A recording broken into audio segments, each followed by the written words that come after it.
Donc rien n'est foutu. Oui, pour l'instant, là, on vit une période un peu décadente, ouais. Les mœurs. Excuse-moi. Mais qu'est-ce qu'il a dit, Macron? Macron, il a dit, voilà, moi, je suis progressiste. Donc, il Mais faut pas s'étonner de ça. si tu regardes à l'échelle historique, à l'échelle de tout ce qu'on sait de l'histoire, on voit que tout se dégrade. On voit que même islamiquement parlant, on est préparé à ça psychologiquement. On nous a dit tout va se dégrader, les générations qui vont suivre seront pires que les précédentes. Et maintenant, on en est à un point où tellement ça s'est accéléré que simplement 3 ans d'écart entre deux générations, tu vois déjà une différence. Alors qu'avant, ça se faisait sur 10, 15, 20 ans. Maintenant, avec les médias, tout s'est accéléré. C'est en fait que je comprends hein, ton côté positif de penser que ça peut redevenir à la norme. Non, les endroits où c'est déjà décadent vont continuer dans la décadence. Il y aura des endroits qui vont se stabiliser, il y a des endroits qui viendront, mais beaucoup plus tard, mais tout est voué à la Mais décadence. Younes, bah, explique-moi ça alors. Comment ça se fait que les actes d'homophobie ne font qu'augmenter alors? Mais parce que la fitra le rejette. Mais quand tu as un système, un agenda qui va dans cette direction, regarde, un simple exemple, parce qu'il ne faut pas regarder que de façon idéologique, tout est interconnecté. Si tu t'intéresses par exemple au planning familial, elle s'appelle Margaret Sanger, tape son nom, c'était une eugéniste. Cette femme-là qui a fondé le planning familial pour faciliter, soi-disant, patati patata, la pilule pour les femmes, les avortements, etc. Cette femme-là, c'était une eugéniste. Ces femmes-là, dans ses écrits, elle disait il faut empêcher les pauvres de se reproduire. Et quand elle disait les pauvres, elle voulait dire les Afro-Américains. Et elle incluait les Mexicains, etc., etc. C'est des gens qui avaient une volonté de réduction de la population. Et bien, dans leur mission du planning familial, il y avait il faut faciliter le sexe sans enfants et les enfants sans la sexualité. C'est-à-dire ben, tout ce qui est GPA. Et ça, c'était il y a 50 ans hein, que ça a été écrit. Et là, on est en train de voir la finalité du programme dans notre époque. Il y a 20 ans, la pilule, et maintenant, on est sur la GPA. Et il y a d'autres choses dans leur programme. Mais pour l'instant, on se dit, ouais, mais ça, c'est du complotisme, vous cherchez trop loin. Mais dans 10 ans, 20 ans, on verra, ah ouais, en fait, c'était vrai, quoi. En fait, ce qu'ils disaient, ben, ils sont allés jusqu'au bout. Parce qu'eux, ils sont déter.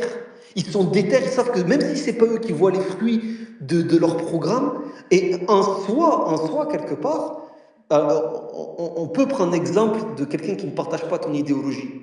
Le problème, c'est que nous, les musulmans, si on avait été comme ça, on ne serait pas dans cet état. C'est que nous, les musulmans, on veut du résultat à l'instant T. Et si on n'a pas le résultat à l'instant T, ben on baisse les bras. Un peu comme l'école. Ce que je voulais dire, par exemple, Abu Hafs, ce qu'il a tenté de te dire tout à l'heure et que moi j'avais compris de cette façon, c'est que on ne te dit pas ne mets pas ton enfant à l'école. Parce que ta situation, elle est peut-être. Tu as pris toutes les initiatives pour l'éviter. Mais tu es au pied du mur, tu n'as plus d'autre solution, sinon tu vas au Habs où ils vont t'enlever tes gosses. Là, il n'y a personne de crédible qui va te dire non, non, continue, bats-toi mon frère, alors que tu vas te battre tout seul. Lui, ce qu'il va vous dire, c'est que vois à long terme, essaye de faire le maximum. Et eux, les shayatines, c'est ce qu'ils font. Ils voient à long terme. Il y a des fois, par exemple, ils reculent un petit peu, mais c'est pour mieux sauter. Parce qu'en fait, ils reculent, ils se disent ah, ils sont pas prêts là. Ils vont pas valider tout de suite le LGBT. Eh bien, on leur remet ça dans 10 ans. Et pendant 10 ans, on va l'intégrer doucement dans les films, dans la presse, dans les médias, dans les gens qui sont publics, les influenceurs. C'est comme ça qu'ils font. Dis-toi que quand ils reculent pour un projet satanique, c'est pour c'est un peu comme quand, tu vois, dernier exemple, un exemple le prix de l'essence. Au début, ils te disent quoi? Ils te disent 2 euros le litre. Tout le monde explose, tout le monde râle, tout le monde pète. Alors qu'avant, il était à 1,50 €. Et qu'est-ce qu'ils font pour t'adoucir? Eh bien, ils te le mettent à 1,75 €. C'est qu'au final, tu as pris un petit pourcentage de la shaitanerie, quoi qu'il arrive. Mais elle est plus tolérable parce qu'au lieu d'avoir 2, tu as 1,75 €. Tu comprends le mécanisme que j'essaye de mettre en avant? Ah ouais, tout à fait, ouais. Et juste pour répondre à Basque, quand tu parles des actes d'homophobie, en fait, bien évidemment, nous on sait en tant que musulmans que les sociétés, J'entends pas Géopo, est-ce qu'il parle? forcément, Ouais, ouais, il dis-moi, parle, Younes, ouais. Faut que tu descendes. c'est bon, on m'entend? Ouais, toi, ouais, on t'entend, Géopo, ouais. Ok. Donc, nous on sait que les sociétés elles vont se dégrader et que ça ne remontera pas la pente. C'est comme ça, l'humanité elle se dégrade. Mais il y a une chose, c'est que quand tu parles en fait des actes homophobes, sur le territoire français par exemple, il n'y a que deux types de personnes qui peuvent commettre des actes homophobes. Il n'y a que deux types. Soit ça va être musulmans, la cité, etc. Tout ce qui est ici, l'immigration, etc. Soit des partisans d'extrême droite, d'accord, ou bien des identitaires français, etc. C'est les deux seuls types de personnes qui peuvent commettre des actes homophobes en France. Personne d'autre ne commettra des actes homophobes. Donc, et c'est en fait, c'est ça tout le sujet qui est ici. C'est que ce que fait l'État justement, ce que veut faire la société, enfin on parle de l'État, on peut même pas besoin de rentrer dans l'État profond. Le stratégie, quand on te parle en fait d'un stratagème à long terme, c'est justement que les consciences vont changer, ils vont essayer de renverser cette tendance-là, de faire basculer l'immigration, les enfants d'immigrés et l'extrême droite, par leurs enfants, en les prenant, en les confisquant à leurs parents et en leur inculquant des nouvelles idées. Et c'est comme ça qu'il y a une nouvelle génération qui va apparaître et qui, elle, ne commettra plus ça, qui, elle, sera favorable au discours de l'État, etc., etc. C'est tout simple, en fait. Il n'y a rien d'extraordinaire, tout le monde est au courant, mais c'est juste, en fait, le petit truc qu'on essaye d'exposer. Et faire comprendre que l'État, quand on te parle quand par exemple Younes te parle de stratégie à long terme, en fait, c'est juste ça.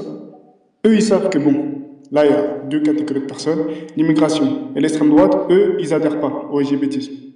On ne pourra pas les convaincre, c'est pas possible. On pourra faire tout ce qu'on veut, on ne les convaincra jamais. Si tu regardes un petit peu l'idéologie des patriotes, des identitaires français, mais c'est des gens qui sont totalement tranchés sur la question. Ils voient l'homosexualité comme une abomination.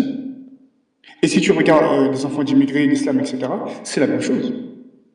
Et on peut aussi voir les juifs, eux, ils sont contre l'homosexualité, mais ce ne sont jamais des gens que tu vas voir commettre des actes homophobes. Jamais ils vont faire ça. Eux, ils ont leurs idées, mais ils sont tranquilles, ils se tiennent tranquilles. Ça, c'est la réalité. Donc, l'État, tout simplement, qu'est-ce qu'il va faire? Elle va faire en sorte de s'accaparer au maximum les enfants, parce que ça ne marchera pas sur tous les enfants, bien évidemment. Il y a des enfants qui n'accepteront pas ça, des enfants qui resteront avec la mentalité de leurs parents. Mais sur tous ces gens-là, peut-être qu'il y en a, je ne sais pas, sur 100 000, il y en aura 300, 400, 500, 1000, 10 000 peut-être qui vont adhérer, qui eux-mêmes vont faire des enfants, et qui eux-mêmes, puisqu'ils seront plus tolérants, ben leurs enfants ils seront encore plus tolérants. Et c'est comme ça que ça se passe. C'est comme ça qu'on change les mentalités d'une civilisation, en fait. Enfin, il n'y a rien d'extraordinaire, c'est juste ça qu'on essaie de dire. Tu vois. Mais en fait, c'est même pas qu'on dit qu'on n'est pas d'accord avec toi ou quoi que ce soit. On comprend bien. Ce que tu dis en soi, de manière générale, c'est juste, bien évidemment. C'est pas parce que tu rentres dans ces écoles-là que forcément tu vas finir dealer, que forcément tu vas finir délinquant, que forcément tu vas finir peu importe, bien évidemment. Mais il faut pas être naïf en pensant que ces écoles-là n'essayent pas de véhiculer des idées ou bien de changer une civilisation. Non, c'est la réalité. C'est comme pour la, Je sais pas qui a levé la main en premier. c'est comme pour la Je sais pas sûr. pédophilie, tu vois, pourquoi ces gens ne sont jamais inquiétés alors qu'ils commettent des abominations? Tu vois, tout ça, c'est lié, tu vois, c'est pour faire accepter la pédophilie, pour que la pédophilie Mais devienne une attends, norme sur la sociale. pédophilie, justement, j'allais dire un truc à base, excuse-moi. Hein. Tu me permets, Farid? Tu me permets? Il n'y a pas de souci, mon frère. Moi, je sais pas qui a levé les mains. Moi, j'avais levé la main, mais comme j'ai beaucoup parlé, je vais laisser la parole à ZZR. Je voulais juste donner un exemple à Basque qui exprime ce que j'ai dit juste avant. Non, vas-y, Tu vois, par exemple, les LGBT dans les années 70, si je dis pas de bêtises, après les années 68, la libération sexuelle en France, tu as eu pas mal d'auteurs, comme Gabriel Matzneff, qui était publié chez Gallimard, qui était logé par le couple Yves Saint-Laurent et Pierre Berger. Ce mec-là, il a des écrits comme l'autre, là, Frédéric Mitterrand, où il assume pleinement sa pédophilie. Il faut savoir qu'à cette époque-là, sur les plateaux TV, le LGBTisme, il portait pas ce nom, mais il avait intégré la pédophilie avec eux. C'était une même équipe qui se battait pour que celui qui aime les enfants, il puisse taper des enfants, celui qui veut rester entre hommes, il puisse rester entre hommes, etc. Ils marchaient tous main dans la main. Mais qu'est-ce qui s'est passé?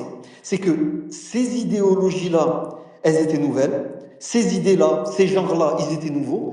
La population était plus ou moins tolérante vis-à-vis des homos, des lesbiens et tout ça.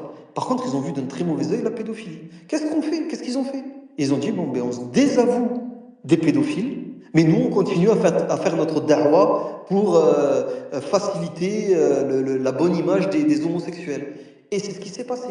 Et là, petit à petit, depuis quelques années, on a un retour de ces tentatives de faire accepter la pédophilie à travers des pédiatres, à travers Françoise Dolto à l'époque. C'était une pédiatre. Elle avait voté une pétition. Il y avait aussi l'écrivain Jean-Paul Sartre qui avait voté cette pétition. Il y avait même Kouchner qui avait voté et tous les autres fous là comme Jack Lang, etc. pour autoriser la sexualité avec les enfants. Parce qu'ils estimaient, d'après des études scientifiques, qu'un enfant pouvait avoir de la jouissance et que c'était très bien d'apprendre ça avec des adultes. D'ailleurs, Cohen-Bendit le disait sur les plateaux TV. Et à l'époque, ceux qui ont fait un rempart à ça, c'était les chrétiens et l'extrême droite. Donc en fait, c'est pour te dire, ils ont reculé, mais ils reviendront à un moment donné. Ça veut dire, pour l'instant, ils ont dit, la population n'est pas prête, mais on remettra le sujet sur la table quand elle sera plus ouverte à ces idées-là. C'est toujours comme ça que ça fonctionne en fait. Vas-y, ZZ. Ça à basque, vas-y basque.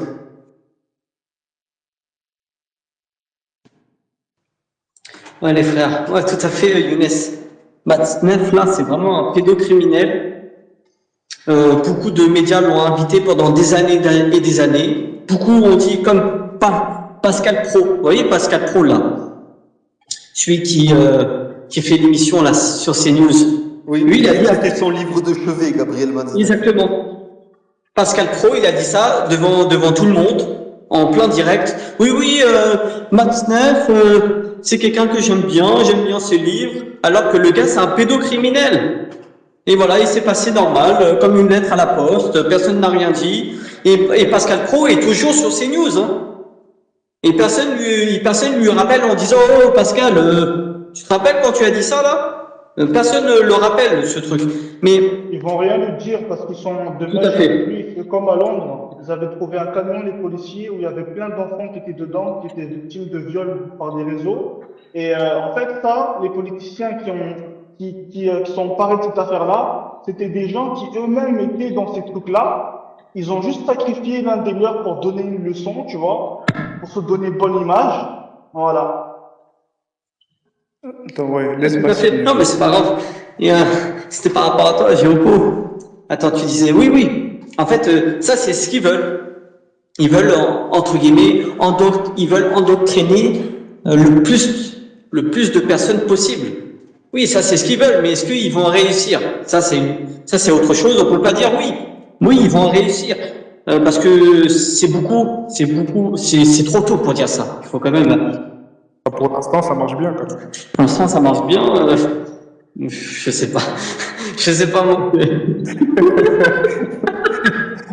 Non, mais toi, attends. Tu vois, ils ont leur plan, mais après, mais Allah, lui, il a son plan, lui. Donc, voilà. Tu vois, donc. Non, c'est très juste. Voilà. Mais après, ce que tu dis, Géopo, en fait, ce que vous dites, les frères, moi, je suis d'accord avec vous. Il n'y a pas de souci là-dessus. Et voilà, et quand j'étais, oui, voilà, oui. Voilà. Regarde, Bas, je vais te démontrer à quel point ça marche.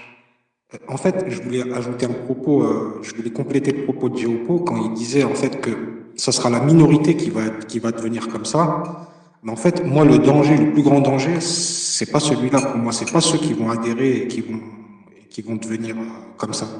C'est en fait, moi, comment je le vois, le plus gros objectif, en fait, c'est de faire rentrer ça dans les mœurs. Ça veut dire que même celui qui va pas adhérer à cette idéologie, en fait, cette idéologie, il va pas voir, en fait, que c'est une abomination, en fait. Ça va rentrer dans ses mœurs, il va voir ça comme quelque chose de normal, et il va oublier ce qu'Allah dit dans le Coran, le sort qu'ont subi, le peuple de Lot. Et regarde, parce à quel point ça marche bien. Maintenant, il y a même des mosquées, LGTB et tout ça, là. On est d'accord, tu l'as vu toi aussi ça? De quoi, des mosquées LGBT, c'est ça?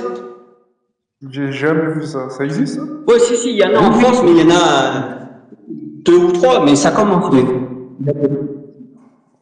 Pour te dire, en fait, pour moi, le plus gros danger, c'est celui-là, en fait. C'est de faire rentrer ça dans les mœurs et qu'on voit plus ça comme, en fait, que les générations qui vont venir, elles voient plus ça comme une abomination, que c'est censé être, en fait. Et que ça rentre dans les mœurs où on se dit, bah, c'est normal, en fait. C'est rentré dans la norme, comme disait Younes.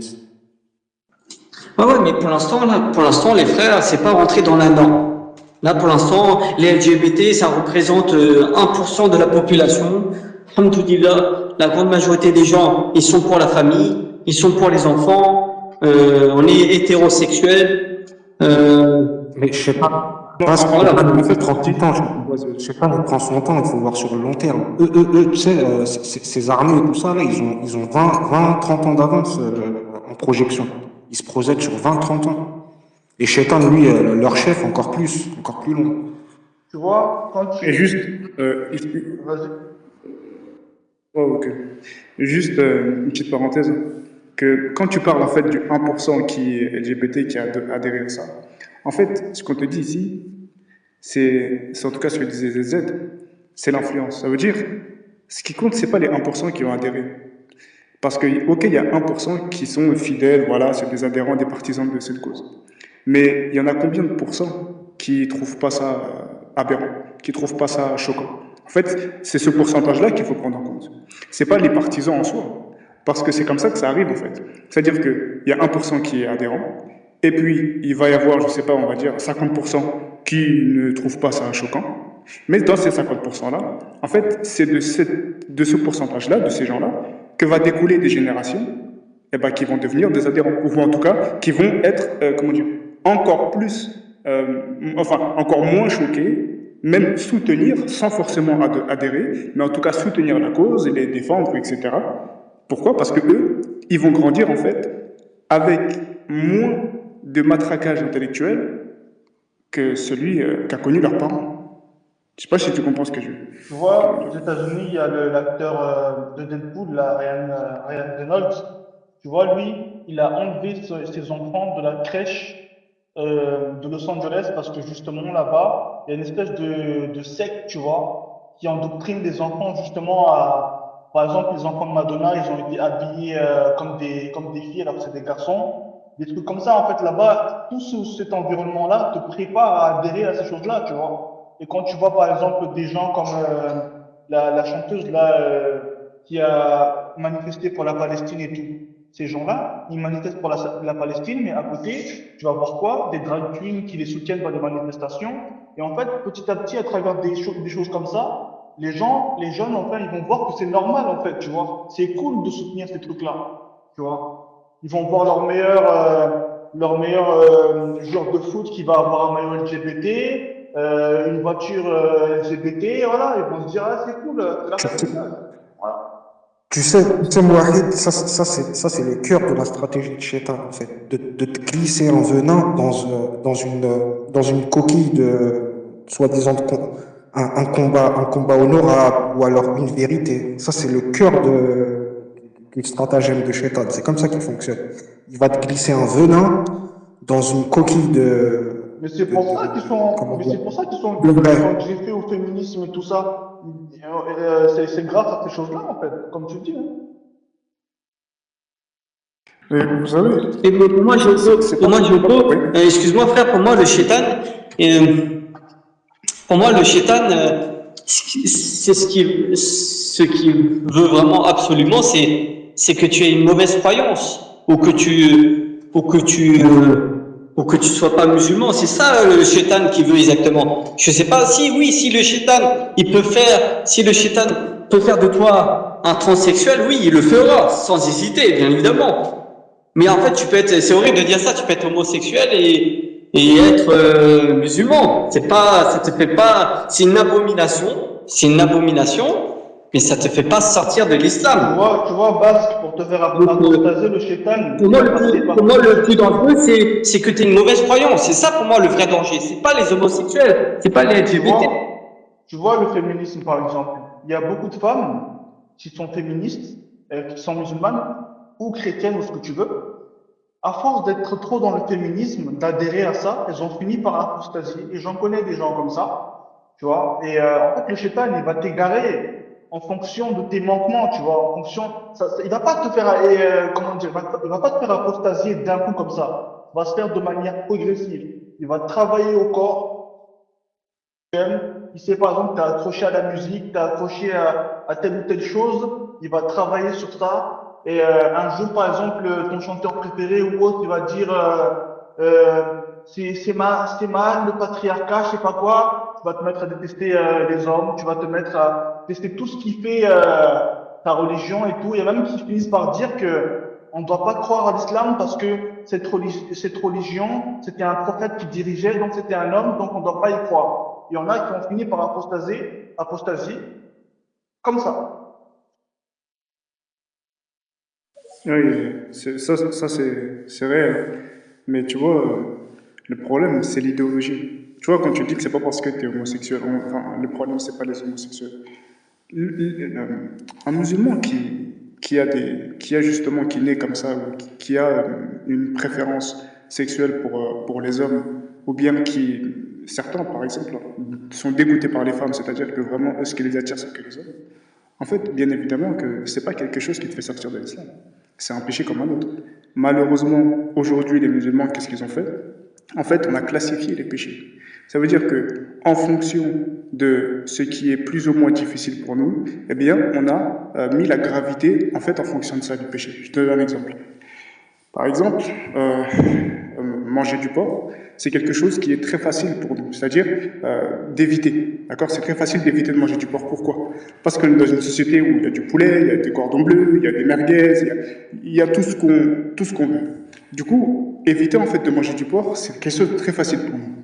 Alors du coup, c'est pour cette raison que manger du porc, on a fait le péché capital le plus grave qui existe possible. C'est vraiment, tu demandes même à n'importe qui, le musulman le plus modéré possible, le plus gros laxiste, peu importe, il sait très bien qu'on n'a pas le droit de manger du porc et il ne mange pas de porc.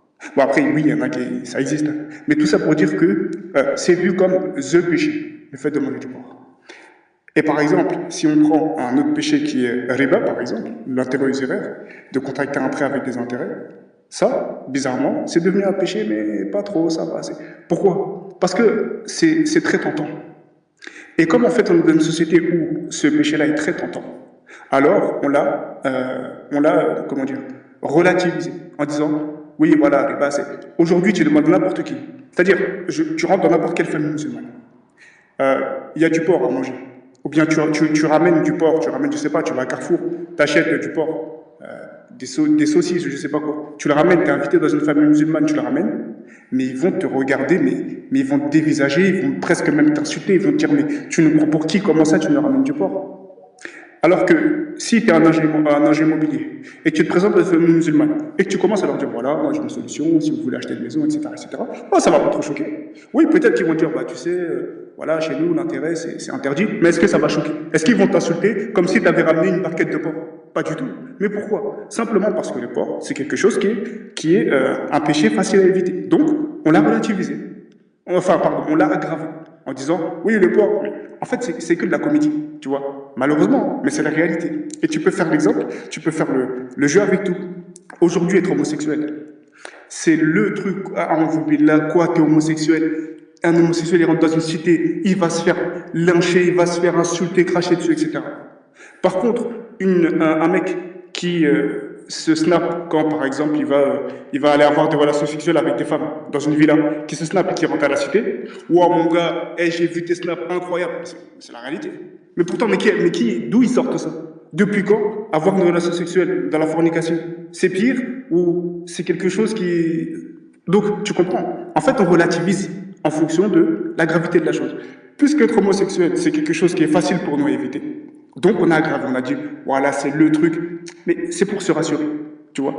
Parce que l'être humain, en fait, un croyant qui est dans une religion, il a besoin de mettre des grandes lignes rouges, des grands péchés, des trucs vraiment, moi, alhamdoulilah, moi j'évite les grands péchés, moi je suis pas dedans. Et donc on a choisi. C'est quoi les péchés les plus faciles à arrêter? L'homosexualité, le porc, enfin voilà, on peut faire une petite liste comme ça. Et voilà, on a dit ça, c'est les plus grands péchés, il faut jamais les toucher. Si tu fais pas ça, alhamdoulilah, peu importe les autres péchés que tu fais, mais voilà, au moins ça va. Et quand tu regardes dans les péchés où on a relativisé, où on dit que voilà, ça va, tu vas trouver en fait tous les pires péchés. La fornication, l'intérêt usuraire.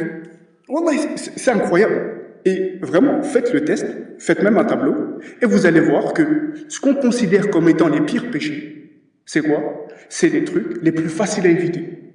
Et ce qu'on considère comme étant les péchés, ouais, ça va. Ouais, c'est un péché, c'est vrai. C'est les trucs les plus difficiles à éviter. Et on s'est fait un tableau comme ça. Et on se les relaye entre nous. Et on se l'inculque. On l'inculque à nos enfants. Et on grandit comme ça. Aujourd'hui, être homosexuel, c'est the truc le... Attendez. Riba, Allah Azzawajal, qu'est-ce qu'il a dit pour celui qui fait le riba? Il lui déclare la guerre. Pour celui qui est dans l'intérieur et qui ne veut pas s'en écarter. Il lui déclare la guerre. Où est-ce qu'Allah, il a dit qu'il déclare la guerre à celui qui mange du porc? Allah, il a même dit que par rapport au porc, il a même mis une exception en disant que celui qui est contraint, il peut manger, sans excès. Mais même pour le riba, même pour l'intérieur, il n'a pas mis d'exception. À aucun moment il a dit, sauf celui qui est contraint. Donc, regardez à quel point, en réalité, cette classification, elle est réelle. Et c'est pour ça que c'est très important, en fait, qu'on apprenne à se connaître, qu'on comprenne, en fait, ce qu'on est, comment on voit les choses. Parce que si on n'apprend pas à se connaître, si on ne se regarde pas en face, en regardant sincèrement ce qu'on fait, comment on voit les choses, comment on les a déterminées, comment on a classifié tout ça pour se rassurer, pour se faciliter, etc., eh ben, on ne trouvera jamais les bonnes solutions, en fait, tu vois. Donc, quand tu dis que l'homosexualité, désolé, j'arrête là. Donc, quand tu dis que l'homosexualité, c'est vrai que ça ne fait pas sortir de l'islam, bien sûr que ça ne fait pas sortir de l'islam. Mais le problème du LGBTisme, en fait, c'est une idéologie qui pousse. En fait, il y a plein de sous-idéologies à l'intérieur. C'est comme il t'a dit, par exemple, avec le féminisme, tout ça. Tu sais, les identitaires français, eux, ils sont contre ces histoires d'ultra-féministes, etc. Pourquoi? Parce qu'ils ont encore ces valeurs chrétiennes, entre guillemets, qu'on partage, en fait. En fait, tu sais, si on voit beaucoup de similitudes entre les musulmans orthodoxes et l'extrême droite, entre guillemets, c'est parce qu'on partage, au final, à la base, les mêmes valeurs. On se rejoint, en fait, dans les valeurs, qui sont les valeurs d'un messager qu'on partage, qui est Isa ibn Maryam, qui est Jésus. Donc, tu vois, enfin non, sinon ça va être trop mal. Mais en tout cas, j'espère que tu as compris ce que je veux dire. Vas-y. Ouais, merci. Juste pour appuyer ton propos et pour enfoncer le clou, en fait, ça va même plus loin, en fait. En fait, on nous a, par rapport à la classification des péchés, et Basque, ouais, je vais juste dire Basque, ouais, par rapport à, tu sais, que l'homosexualité, ça fait pas sortir de l'islam. Attention, il faut détailler parce que pour moi, c'est une possession, cette maladie, c'est une possession de djinn. Moi, c'est comme ça que je vois la chose. Mais celui qui a atteint cette maladie, qu'Allah nous en préserve, et qui sait en fait que c'est pas en accord avec son idéologie, là oui, lui, ça le fait pas sortir parce qu'il va tout faire pour essayer de guérir et de se soigner, de demander à Allah qu'il le guérisse. Mais quelqu'un qui va propager ça et qui va faire et que pour lui en fait ça fait partie, c'est pas grave, tu vois, je peux être musulman, il n'y a pas de problème. Lui, je le mettrais dans un autre, mon opinion personnelle, hein, dans une autre case. Et pour ce que disait Géopo par rapport à la classification des péchés, Shaitan, il a même réussi à nous faire passer la pire injustice qui existe, le shirk, pour un moindre mal avec, on peut prendre plein d'exemples, mais l'exemple du vote, de donner notre consentement à quelqu'un qui va, à notre bourreau en fait, aux ennemis d'Allah, notre consentement aux ennemis d'Allah, il a réussi à nous faire passer ça pour un moindre mal et comme si c'était une chose pas grave en fait, pour appuyer le propos de Géopo sur la classification des péchés. Allez-y, frère, si quelqu'un veut intervenir.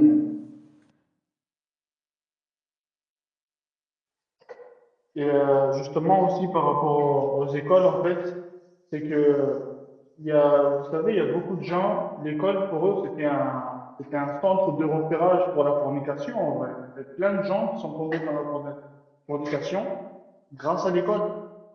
Ça, on minimise beaucoup, hein, mais combien de frères quand ils étaient au lycée et autres, ils ont eu des femmes enceintes, des jeunes filles enceintes, ils ont fait des dingueries et voilà quoi.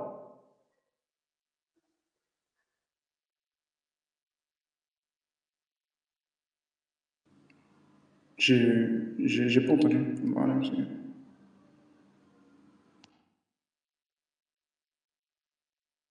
c'est moi qui bug, on n'entend pas ou... Vous Ouais, m'entendez? en gros, ouais, Voilà, je je disais crois que je en fait, du coup, je disais en Vas-y, gros vas-y. que la fornication, en fait, c'est souvent dû à l'école, en fait. Donc, on minimise beaucoup cet aspect-là, mais le fait d'être en mixité avec enfin, que les garçons et les filles soient en mixité, c'est aussi un énorme problème, en vrai. Bien sûr. Et d'ailleurs, même, il y a des écoles catholiques en France qui sont séparées. C'est-à-dire que, comprenez bien, si demain il y a une école musulmane, entre guillemets, qui décide de séparer les femmes et les hommes, le lendemain, tu as les caméras de BFM, RMC, enfin, je sais pas comment ils s'appellent, tout ça, tous ces trucs, CNews, etc., qui sont là en disant, oh, regardez, ils ont séparé, mais en réalité, bon, on comprend pourquoi. Forcément, ils ont un message à faire passer, ils ont investi de l'argent, du coup, il faut faire passer un agenda politique, etc. Mais, tout ça pour dire qu'en réalité, comment expliquer ça? Ah, c'est pas grave, ça va être un petit peu long. Vas-y, passe Inch'Allah. Et moi, les frères, moi je pense que pourquoi on est, j'ai l'impression qu'on oublie ça, c'est que pourquoi, parce qu'en France, il y a l'islam, il y a le christianisme, il y a le judaïsme, bon voilà, il y a plusieurs religions. Et mais je veux dire, voilà, en France, durant ces dernières années, en fait, pourquoi l'État français s'acharne plus particulièrement à l'islam? Parce que l'islam, déjà, c'est un danger, voilà. Mais c'est aussi que, comment dire, voilà, il y a eu des attentats, il y a eu des choses horribles. Je sais pas, non mais il faut pas s'étonner, tu vois, qu'ils sont toujours derrière nos dos, derrière notre dos, ils sont toujours derrière nous, à nous pister, parce qu'il y a eu des choses. Non mais tu comprends un peu, Géopo, Bien sûr. c'est Mais c'est normal, Stéphane, il va utiliser tous les coups bas pour discréditer la vérité, pour discréditer le vrai. Il va utiliser tous les coups bas qui existent, et même au-delà de notre imagination. Mais personne n'est étonné. Tu sais, tous les musulmans comprennent très bien que, oui, bien évidemment, c'est instrumentalisé, ils en font un petit peu plus, mais tous les musulmans comprennent très bien pourquoi il y a cette attitude envers la communauté musulmane. C'est normal, il s'est passé des choses. Personne ne va dire non, je comprends pas pourquoi. Non, on comprend tous pourquoi, il s'est passé des choses. Aujourd'hui, forcément, ils ont été obligés de prendre des mesures et on le comprend tout à fait, en fait. Donc maintenant, la question, c'est quoi? C'est de dire, rester là à pleurer en disant, ouais, ils nous font ci, ils nous font ça, ou bien c'est de faire en sorte, justement, de pouvoir aller vivre la religion qu'on souhaite vivre dans un endroit plus approprié. en fait, si tu veux vraiment, entre guillemets, si tu veux vraiment un islam radical en France, tu l'auras pas. Parce que justement, on va te mettre des bâtons dans les roues. Mais si tu veux un islam des 5 piliers, il n'y a pas de souci, tu vas pas gêner la République. Voilà, tu fais ta prière, le ramadan, de temps en temps tu vas à la Mecque, faire ton petit pèlerinage, tu fais des aumônes, voilà. L'islam des 5 piliers en France, oui, tu peux le pratiquer. Mais l'islam Des 4 piliers, pas des 5 piliers. Comment? Des 4 piliers, pas des 5 piliers.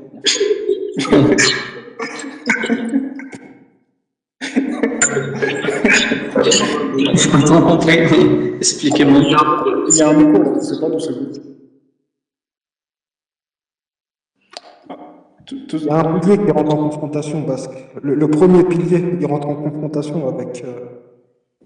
Mais on m'entend ou pas, Z7, dis-moi si on m'entend. Oui, on t'entend, frère. Ouais, je voulais juste dire que par rapport à ce que vient de dire pas, c'est intéressant. Parce que. Attends, vas-y, vas-y. Non, moi, je voulais répondre à Basque sur la question qu'il a, enfin, il n'a pas posé de question, mais ce qu'il a affirmé concernant non, ce qui a été traité plutôt, je ne sais plus qui en a parlé exactement, le fait que les musulmans sont principalement visés. C'est vrai, mais parce que sur beaucoup de choses, on est en contradiction avec cette idéologie. Donc forcément, on est là, un des derniers bastions, entre guillemets, si je peux appeler ça, qu'il faut dégager en fait, parce que ça dérange l'idéologie, l'avancée de l'idéologie, tu vois. Mais il y a d'autres personnages qui ont été touchés, et même des fois des personnages très étonnants. Par exemple, je ne sais pas si vous vous rappelez, il y a quelques années, le grand rabbin de France qui s'est vu mettre sur les médias, et ils l'ont déstabilisé, enfin, il a démissionné de son poste, enfin, je ne sais pas comment on peut appeler ça en tant que rabbin, parce qu'il avait accusé de plagiat, d'avoir fait des faux certificats, des faux comment on appelle ça, des faux diplômes de philosophie, etc., etc. Mais en fait, c'est une chose qui était connue depuis longtemps, sauf qu'ils ont décidé de le faire tomber à quel moment? À un moment où il a dérangé l'idéologie. Parce qu'à ce moment-là, c'était là où tout le monde passait à la télé pour vanter les mérites du mariage pour tous. Et lui, en tant que juif, en tant que rabbin, il a dit non, moi je ne peux pas être en accord avec cette idéologie-là. Il est resté, on va dire, sur cette question-là, il est resté droit dans ses bottes. Et bien, ça lui a coûté son poste.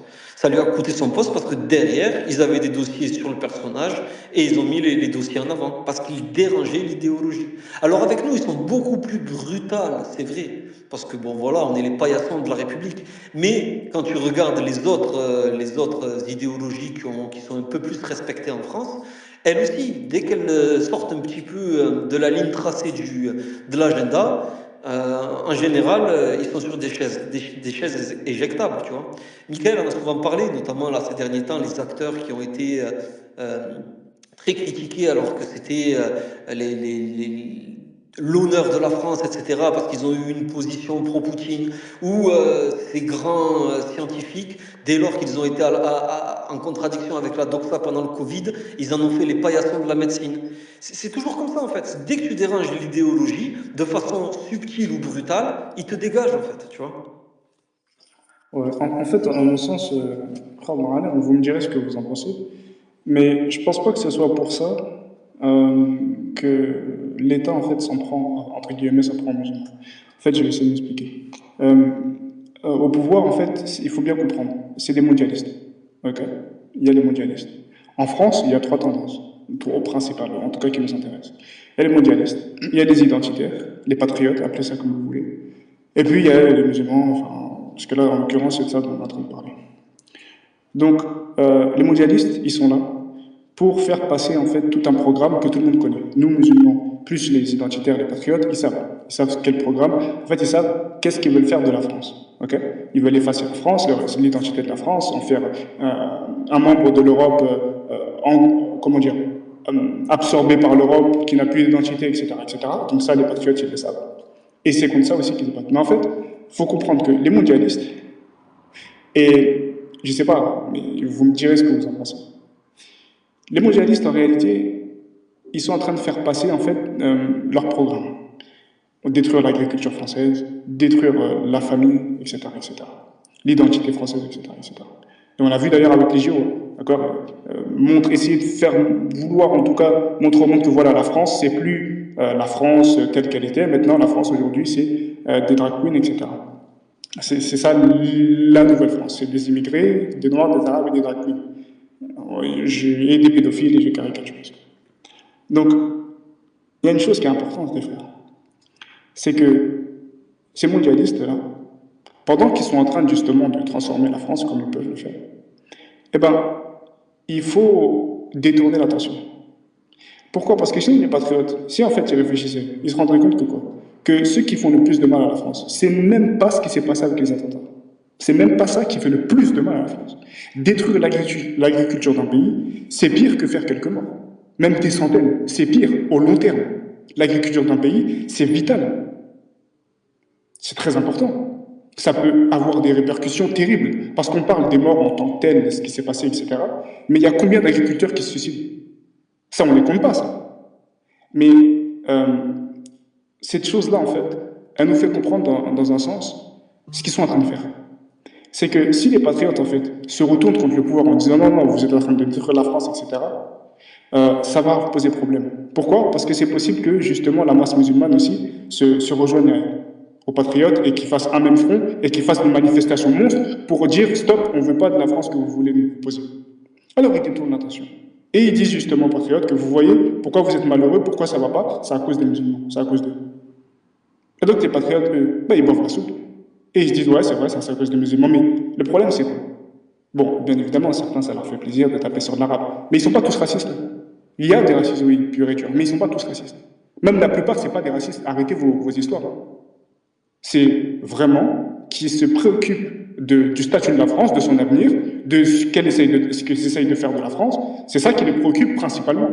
Il faut arrêter de croire qu'il y a 10 millions de personnes qui ont viré à droite, etc. Enfin, pour rien comme ça, juste parce qu'ils sont racistes. Arrêtez, s'il vous plaît.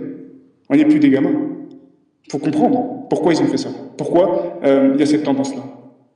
Donc, à mon sens, vous me direz ce que vous en pensez. Mais l'État, justement, elle détourne l'attention. Elle dit aux patriotes, regardez, ouais, c'est vrai, mais c'est pas vrai, c'est pas nous. Si vous êtes malheureux, c'est à cause de nous. Et ça marche. Les patriotes aujourd'hui se concentrent vers qui? Ils se concentrent vers les musulmans. Mais disons que maintenant, même si les musulmans, ils sont tous virés. Allez, on est tous virés de France. Il va se passer quoi? Ces mondialistes-là, ils vont les combattre, ces patriotes. Parce qu'ils ne veulent pas de leur agenda. Ça veut dire qu'aujourd'hui, l'ennemi, d'accord, c'est nous, il n'y a pas de problème. Mais disons, même si, disons, allez, il n'y a plus. On part tous, ils nous virent. Demain, il n'y aura plus qu'eux en une demi-heure, il n'y aura plus personne. Ils seront seuls face aux mondialistes et ils n'accepteront pas les histoires des LGBT et tout ça pour autant. Parce qu'ils vont dire quoi après? Si, disons, bien évidemment, c'est utopique, ça n'existera pas. Il n'y aura jamais plus d'immigrants en France. Je ne sais pas ce que j'ai à dire. Mais disons, allons à l'extrême. Même s'il n'y a plus d'immigrants en France. Ben, en fait, les mondialistes, ils vont trouver quoi comme excuse maintenant? Ils vont dire, si la France, ça va mal, c'est à cause de quoi? Ah, ben, là, ils seront seuls face à... Ils devront prendre leurs responsabilités. Les patriotes, ils vont se rendre compte et ils vont essayer de renverser le pouvoir. Mais comprenez bien, mais regardez ce qui se passe aux États-Unis.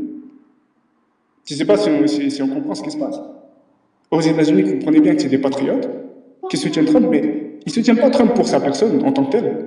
C'est parce qu'ils se rendent compte que ce vers quoi Biden et les mondialistes, justement, veulent amener les États-Unis, bah, ça ne leur convient pas, en fait. Eux, quand en fait ils parlent de America Great Again, c'est pas pour rien. C'est parce qu'ils veulent, ce sont des identitaires. Ils veulent faire en sorte de. Dites-moi si on m'entend. Ouais, on t'entend. Ok, donc je vais terminer sur ça. Donc, ces mondialistes, en fait, là-bas, c'est le même combat. Le combat que même les patriotes ici en France, c'est le même qui est mené aux États-Unis. C'est exactement le même. Donc, en réalité, je vais finir sur ça, c'est que c'est plus pour ça, en fait, que l'État pointe du doigt, ou en tout cas est plus sur les musulmans. C'est juste pour détourner l'attention, c'est tout. En fait, ils disent, il n'y a personne qui fait plus de mal à la France que ces gens-là. Ce qu'ils ont fait à l'agriculture française, c'est un coup de poignard dans la France, dans le cœur de la France. Parce que l'agriculture d'un pays, les frères, comprenez bien, c'est la vie du pays. La France, c'est un pays qui a toujours été connu pour exceller dans ça. Donc là, je prends l'exemple de l'agriculture parce que voilà, c'est ce qui a fait un petit peu de buzz. On connaît tous un petit peu le sujet. Mais il n'y a pas que dans ça. Dans la famille, etc. Et dans tout ce dont on est en train de parler. Enfin bref, je ne sais pas qui a levé la main en premier. C'était Younes. Vas-y, frère. En fait, tu as donné un des meilleurs exemples qui sera l'exemple le plus parlant de la journée. C'est l'agriculture. Et le mondialisme. Et le mondialisme, qu'est-ce qu'il a besoin? Il a besoin de rendre dépendant